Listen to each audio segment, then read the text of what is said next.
What is good, guys? M.V.K here, back again. How's everybody doing? Hope everybody's well here on YouTube as well, on the Patreon as well. And today here to dish out another Patreon request for my patrons, as always. This is coming from another one of my beta level members. As you all know, at the beta level tier, guys, you are able to request 4 videos from me. It doesn't matter what it is. And I'll do it. I'm going through a lot of them as of right now. Most of the time you will see me put up Patreon requests, usually Mondays or Tuesdays, usually, as always. But today, guys, this comes from the Yin and Yang lad, member of the pack, who asked me had a very interesting a request for me, and he basically said, hey man, what would be your ideal Uncanny Avengers lineup? Very interesting indeed. I dug this. I dug this a lot. Now, for all those who don't know, what is the Uncanny Avengers? The Uncanny Avengers first debuted after the event of Avengers vs. X-Men, which is one of my most, I hate that story, I really do. Please don't ask me to do anything about that. I'm begging anybody. Please don't ask me to do a video or anything like that, because I really hate that. Unless it's like a storylines that you hate, I'll do it then. I hated that. But after the end of that, basically, Captain America decided to do something different. He created a squadron, or a branch of the Avengers called the Unity Squad, which was composed of Avengers and mutants, or X-Men characters, that would work together side by side, and hence they were called the Unity Squad. It ran for 3 volumes, I believe, correct? Yeah, I believe it was 3 volumes. The first lineup was very interesting. Yeah, Captain America, Thor, and Scarlet Witch, along with Wolverine, Rogue, and Havoc. That was the first. There were 6. Then it expanded again.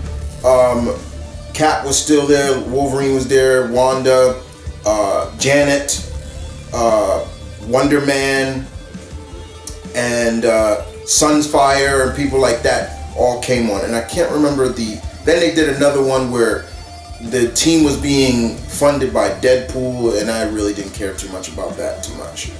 But at the end of the day, it was a really cool idea, and I really wished that they would continue that, because for me, I always looked at it. I was like, outside of Beast,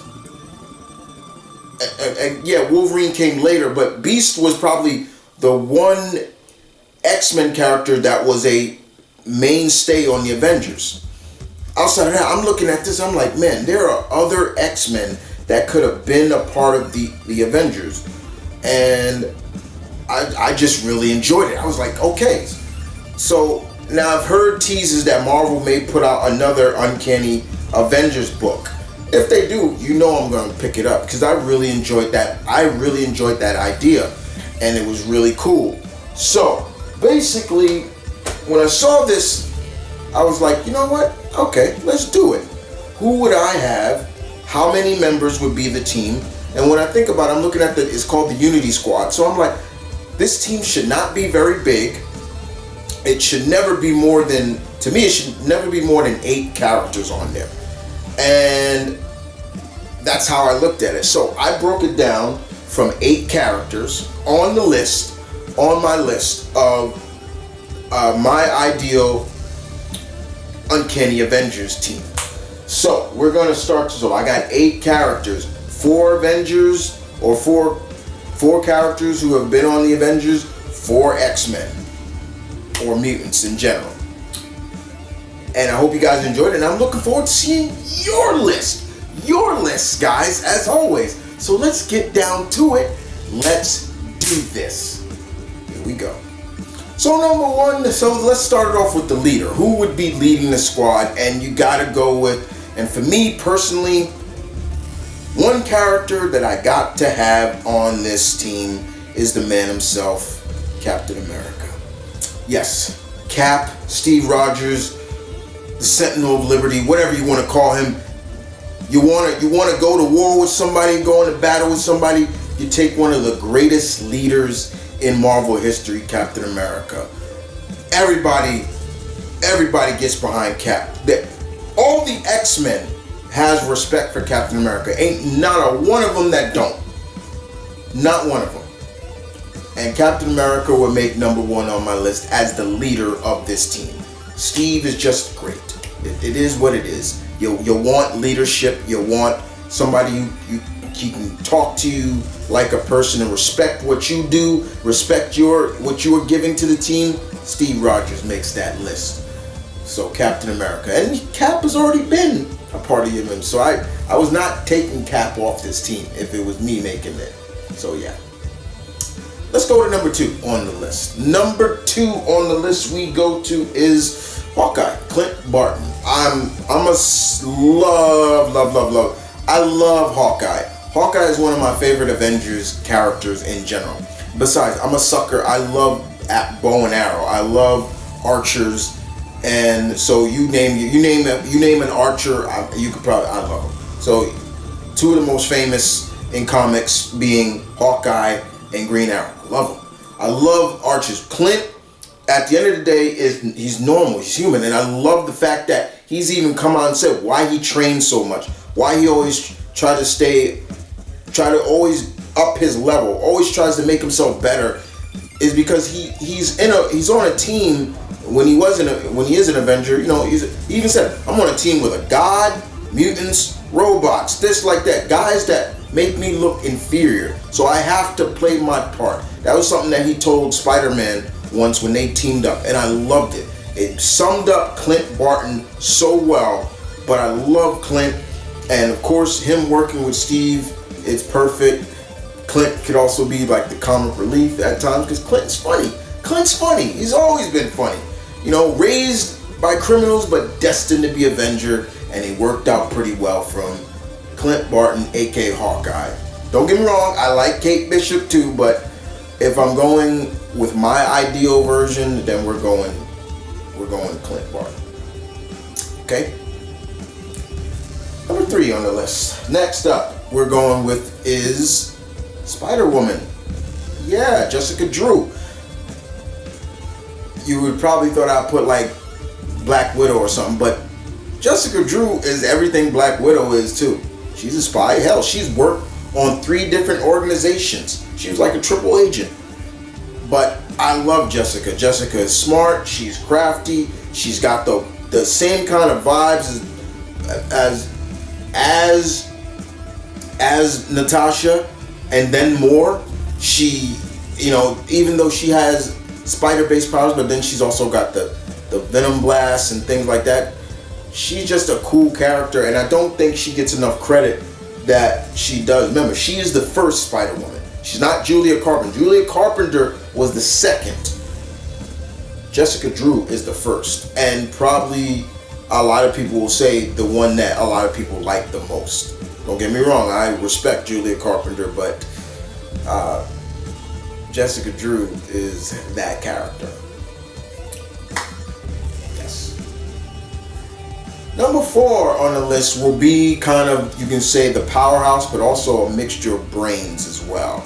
And who would that character be? Mr. Adam Brashear, aka Blue Marvel. Now you're gonna say, now somebody's like, wait, Chris, he was an Avenger? Yes, he was a part of the Mighty Avengers, Luke Cage's Avengers team squad, and he was there for a good meaning. He was there, and it meant a lot for people to have him. This was at a time when Luke Cage's squad was a lot of black heroes were on his team, so but it was still cool to have.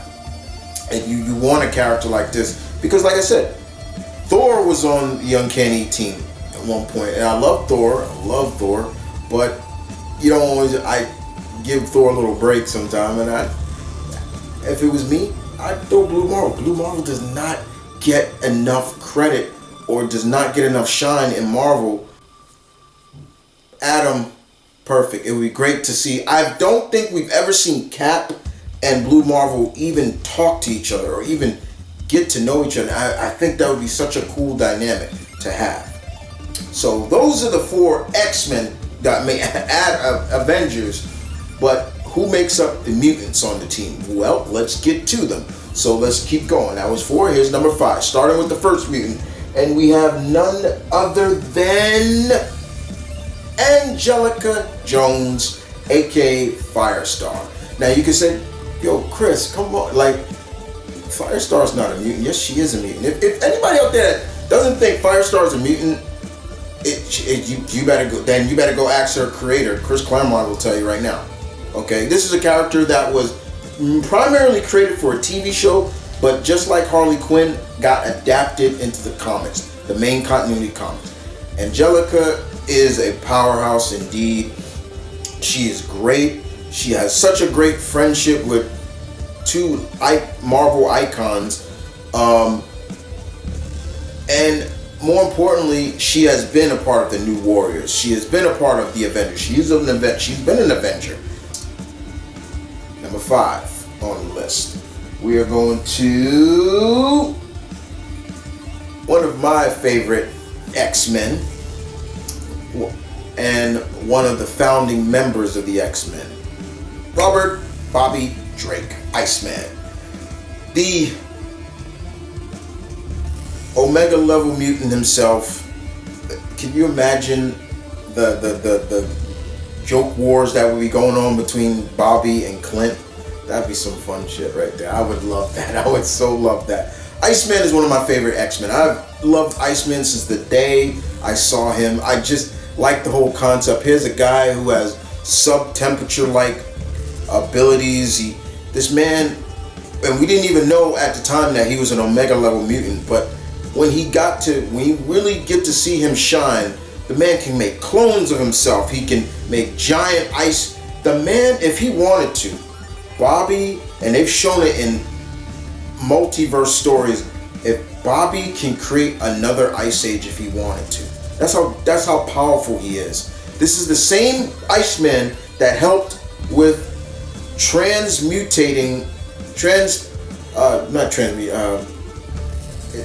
it is basically Mars in the Marvel Universe.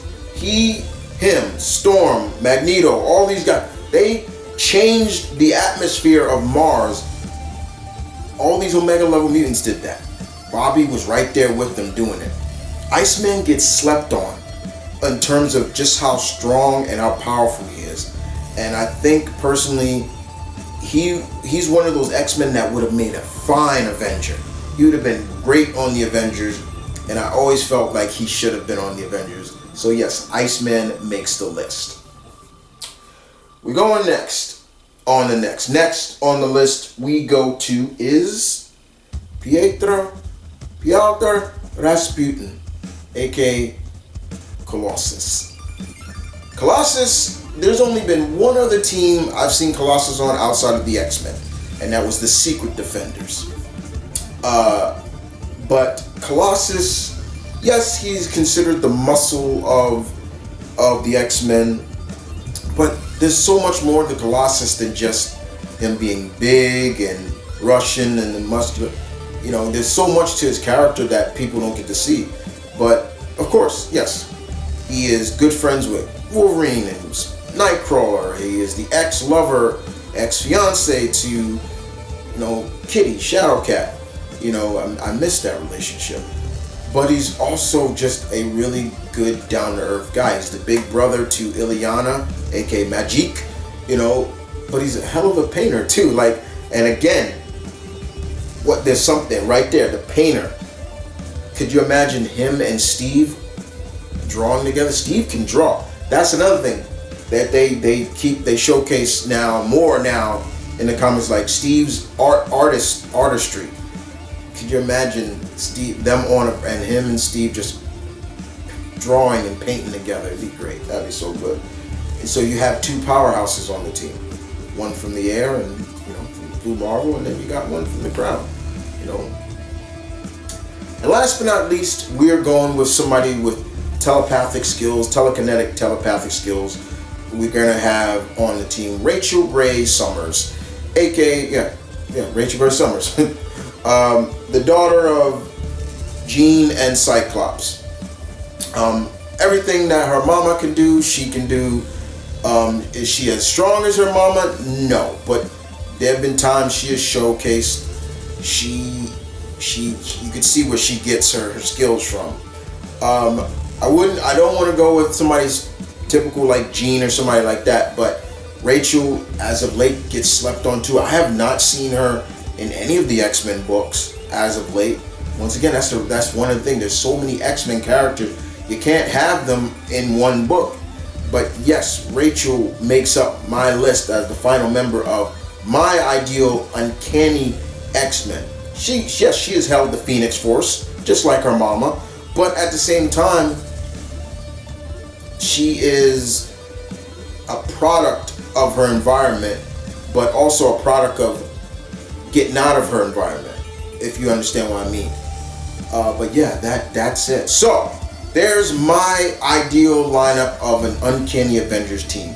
Captain America, Hawkeye, Spider-Woman, Blue Marvel, Iceman, Firestar, Colossus, and Rachel Gray Summers makes up my ideal Uncanny Avengers team. So, first of all, Yin Yang Lad, thank you so much for the request. I enjoyed this. I'm looking forward to, I think I have 2 more for you. And just remember, you can hit me every month with the next whatever you want. But in the meantime, guys, I hope you guys enjoyed this. I want to hear from you. What is your ideal Uncanny Avengers team? Notice, guys, there was no Wolverine, there was no Cyclops, no well-known X-Men, or in a sense, highly exposed X-Men. No, I didn't even put Rogue, my lovely Rogue, on the team. I bit my tongue when I was putting this lineup together. I was like, am I gonna leave Rogue off of this? Yeah, I am gonna leave Rogue off. But yeah, I did it without Rogue. But unfortunately, I needed to have Cap. I was like, I gotta have Cap on the team. But that means, guys, you guys tell me in the comment section below, what did you think? What is your ideal? Put it down below. Remember, if you don't know what the Uncanny Avengers team, research it. But it's basically a group, it's a team of combined, a mixture of Avengers and X-Men as one, the Unity Squad. And I hope someday they do come back. Marvel does bring back the Uncanny Avengers. But with that being said, thank you guys for watching. I will see you guys again with some more requests from my patrons. And deuces.